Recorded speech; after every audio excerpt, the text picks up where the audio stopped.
तो स्वागत है आपका हमारे इस एक नए वीडियो में। तो जैसा कि आपको पता होगा कि रेलवे ने जो है वो अपनी इंडियन रेलवेज़ ने जो है वो अपनी जेई जूनियर इंजीनियर की जो पोस्ट की जो रिक्रूटमेंट है वो नोटिफिकेशन जारी कर दिए हैं। आइए इसे डिटेल्ड वे में समझते हैं।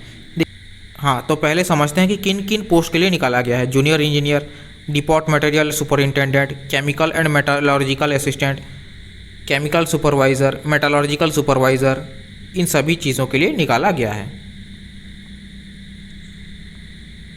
तो इसका जो एप्लीकेशन डेट है वो 30 जुलाई से स्टार्ट हो गया है और लास्ट डेट जो है वो 29 अगस्त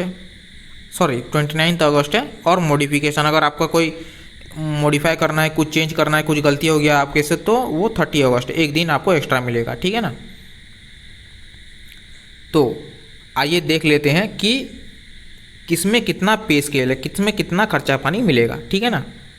तो तो अभी देखते हैं chemical supervisor, research and metallurgical supervisor research के लिए लेवल 7 का मिलेगा। उसके लिए 44,900 का इनिशियल पे रहेगा और एज लिमिट 18 से 36 ईयर्स। उसमें भी आपको रिलैक्सेशन वगैरह मिल जाएंगे। आरआरबी गोरखपुर में इसका जो 17 वैकेंसीज़ हैं।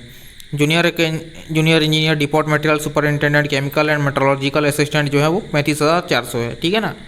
और ये क्या 18 से 36 साल तक है। और इसका जो टोटल वैकेंसी 7934 है। ठीक है ना। Total vacancy 7951। ठीक है। 7,951 वैकेंसीज आपको मिलेंगी इसमें। तो इसमें जो एग्ज़ाम होगा वो 2 स्टेजेस में एग्ज़ाम होगा। आपका जो पहला होगा कंप्यूटर बेस्ड टेस्ट CBT। ठीक है। उसके बाद डॉक्यूमेंट वेरिफिकेशन, उसके बाद मेडिकल एग्जामिनेशन। मतलब पहला जो है वो एग्ज़ाम होगा। ठीक है। उसके बाद आपका DV डॉक्यूमेंट वेरिफिकेशन, उसके बाद आपका मेडिकल एग्जामिनेशन। ठीक है, ME।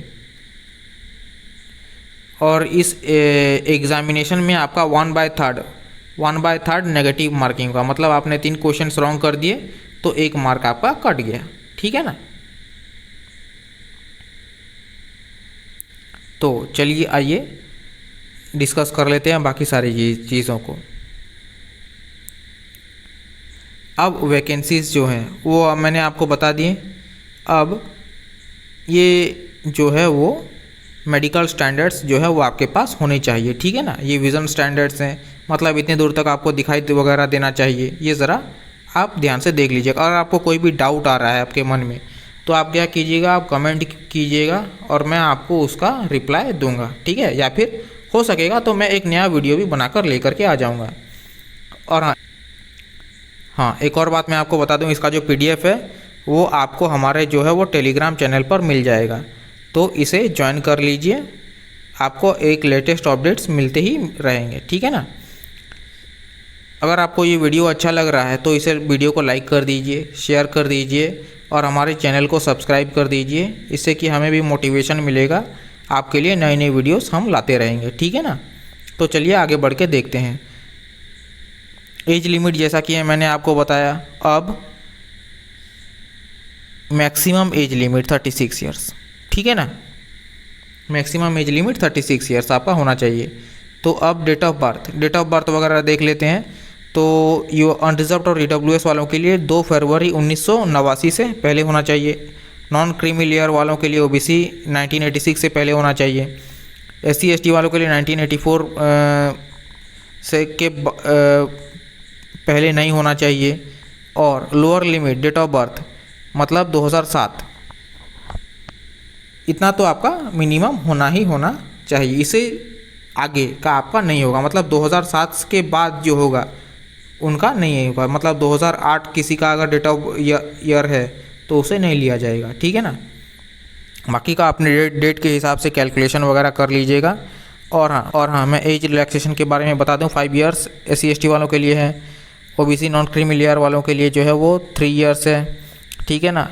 एक सर्विसमैन वालों के लिए जो है वो 3 ईयर्स है after deduction of length of service. मतलब उनका जो सर्विस जितना होगा, जितना एज उनका बाकी होगा उनमें से -3 कर देंगे तो उनका एज निकल जाएगा।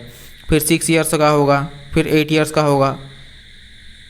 इनमें भी OBC वालों का 6 ईयर्स का कटेगा, SC ST वालों का 8 ईयर कटेगा, अनरिजर्व वालों के लिए 3 साल, PWD वालों के लिए 10 साल UR और EWS, OBC वालों के लिए 13 साल और SC ST वालों के लिए 15 साल।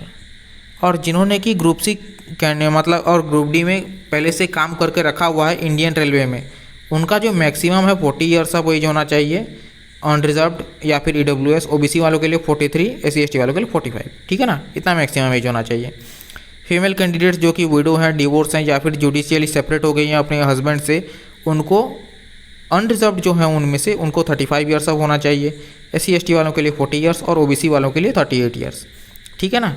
तो इस वीडियो को पॉज करके देख लीजिएगा और इसका जो टेलीग्राम चैनल है वो मैं तो आपको प्रोवाइड कर दूंगा। और हाँ, रेलवे में एक चीज़ ये लोग बहुत अच्छा काम करते हैं कि ये लोग रिफ़ंड दे देते हैं, आपका फ़ीस का जो है वो रिफ़ंड दे देते हैं। कब? जब आप एग्ज़ाम को अटेंड करेंगे, जब आप एग्ज़ाम को अटेंड करेंगे, ठीक है ना। जब आप एग्ज़ाम को अटेंड करेंगे तो तभी जा कर के आपको ये मिलेगा, वरना नहीं मिलेगा। तो पहले देख लेते हैं कि फ़ीस कितना है। अनरिजर्व्ड वालों के लिए जो है वो 500 और रिजर्व्ड वालों के लिए 250। तो इनमें 500 में से आपको मिलेगा कितना, 400, और 250 में से आपका जितना कट के आपको वापस आएगा वो मेरे ख्याल से 200 के करीब आना चाहिए आपका, ठीक है। तो फीस पेमेंट तो ऑनलाइन ही होगा, ठीक है ना। तो रिक्रूटमेंट प्रोसेस कैसे होगा? तो रिक्रूटमेंट प्रोसेस जैसा कि मैंने आपको बताया था कि इसका जो रिक्रूटमेंट प्रोसेस मतलब कि एग्ज़ाम कैसे फर्स्ट स्टेज का एग्ज़ाम होगा, CBT 1 होगा, फिर CBT 2 होगा, फिर डॉक्यूमेंट वेरिफिकेशन होगा, फिर मेडिकल एग्जामिनेशन होगा। मतलब फेज़ प्री होगा, फिर मेंस होगा, ठीक है ना। पहले प्री होगा CBT 1, फिर CBT 2 होगा, फिर DV और फिर मेडिकल एग्जामिनेशन। ये दोनों एग्ज़ाम्स होंगे आपके, प्री और मेंस। प्री और उसके बाद होगा आपका आएगा मेंस। ये एग्ज़ाम होगा आपका। एग्ज़ाम हो जाने के बाद फिर आपको डॉक्यूमेंट वेरिफिकेशन के बुलाया जाएगा, फिर उसके बाद मेडिकल एग्जामिनेशन होगा। तो फर्स्ट स्टेज CBT में सिलेबस क्या रहेगा? 100 क्वेश्चंस रहेगा, ठीक है ना। 100 क्वेश्चंस 90 मिनट्स, 1.5 घंटा, ठीक है। और इसमें जैसा कि मैंने आपको बताया 1/3 आपका जो है नेगेटिव मार्किंग होगा, ठीक है ना। सिलेबस देख लीजिए, mathematics, general intelligence, reasoning, general awareness, general science, तो ये सारा का सारा आप देख लीजिए, ठीक है ना। तो इसमें एक चीज़ इन्होंने और भी ज़्यादा बहुत ही अच्छी बता दी है कि ये 10th स्टैंडर्ड का होगा। जनरल साइंस CBT 1 में मैथ से इतने क्वेश्चंस आएंगे, जनरल रीजनिंग से इतने आएंगे, जनरल अवेयरनेस से इतने आएंगे, जनरल साइंस से इतने आएंगे, टोटल 100 क्वेश्चंस 90 मिनट्स, ठीक है, CBT के लिए। और मार्क्स जो है वो 30 question 30 marks, 25 question 25 marks, 15 question 15 marks, 30 question 30 marks, तो 100 मार्क्स, ठीक है। सेकंड स्टेज CBT में क्या होगा कि ये 2 घंटे का एग्ज़ाम होगा। 2 घंटे का एग्ज़ाम होगा, कितने क्वेश्चन होंगे? 150 क्वेश्चन होंगे आपके, ठीक है। और इसका जो सिलेबस है वो आप देख लीजिए। फिज़िक्स केमिस्ट्री जो है वो 10th स्टैंडर्ड का आएगा, ठीक है। और उसके बाद जनरल अवेयरनेस जो है वो आप देख लीजिए। टेक्निकल एबिलिटीज़ वालों के लिए जो है वो देख लीजिए। एनवायरनमेंट कंट्रोल पोल्यूशन के लिए आप ज़रा देख लीजिए। कोई भी डाउट होगा तो आप कमेंट सेक्शन में कहिएगा, मैं बता दूंगा। इसमें भी वही सेम ही है, बस इसमें एक चीज़ चेंज हो जाता है कि इसमें 150 मार्क का एग्ज़ाम होगा और 150, ठीक है ना, क्वेश्चन होगा, 150 मार्क मिलेगा आपको। General awareness 15 question 15 mark, physics chemistry 15 question आएंगे 15 मार्क, कंप्यूटर का जो है 10 क्वेश्चन आएंगे 10 मार्क्स आएगा, एनवायरमेंट पोल्यूशन कंट्रोल का जो है वो 10 क्वेश्चन आएंगे 10 मार्क्स मिलेगा। टेक्निकल एबिलिटीज़ मतलब आपने जिस ब्रांच में से फॉर्म फिलअप किया होगा उसके रिगार्डिंग आपका 100 क्वेश्चन आएंगे, 100 क्वेश्चन आएंगे और 100 मार्क्स रहेंगे, टोटल रहेगा 150 क्वेश्चंस और 150 मार्क्स, ठीक है ना। तो अब ज़रा मैं बता दूं कि ये जो मैपिंग टेबल मतलब कि ये लोग कैसे मैप करेंगे कि आपका जो काम किया है वो मतलब पढ़ाई की है वो एप्लीकेबल है या नहीं। तो इसमें ज़रा आप देख लीजिएगा कि 3 इयर्स डिप्लोमा आपने किया होना चाहिए, किसमें? Mechanical engineering, production engineering, automobile engineering और बाकी सारी चीज़ों में देख लीजिएगा आप ज़रा। अगर मैं डिटेल वे में बताने लग गया तो ये वीडियो बहुत ज़्यादा लंबा हो जाएगा, ठीक है ना। तो उस हिसाब से ये लोग आपको कवर अप करेंगे। अगर कोई भी डाउट होता है तो मुझे ज़रूर बताइएगा, ठीक है ना।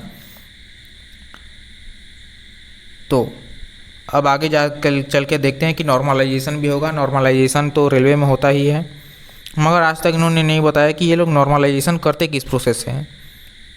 अजीब है, ठीक है। तो अभी इसका जो अप्लाई का जो लिंक है वो मैं आपको डिस्क्रिप्शन में प्रोवाइड कर दूंगा, आप उसमें से जाकर के अप्लाई कर लेंगे, ठीक है ना। और हाँ, इस PDF को अगर आप पाना चाहते हैं तो हमारे टेलीग्राम चैनल को ज़रूर ज्वाइन करें। और हाँ, ये देख लीजिए कि अगर आप अहमदाबाद से आते हैं तो अहमदाबाद में अप्लाई करेंगे, अजमेर से आते हैं तो अजमेर से अप्लाई करेंगे, चेन्नई से आते हैं तो चेन्नई की वेबसाइट से अप्लाई करेंगे। तो ये सारे वेबसाइट वगैरह जो है वो दे दिए गए हैं, इन्हें ज़रा ध्यान से देख लीजिएगा, ठीक है ना।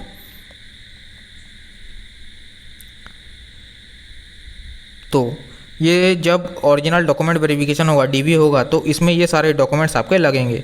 तो अभी से ही डॉक्यूमेंट्स रेडी करना शुरू कर दीजिए, ठीक है।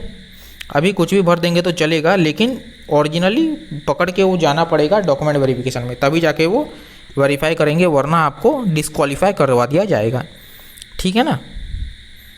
तो आज के लिए इस वीडियो के लिए इतना ही। देखते रहिए हमारे इस चैनल को। बहुत बहुत धन्यवाद।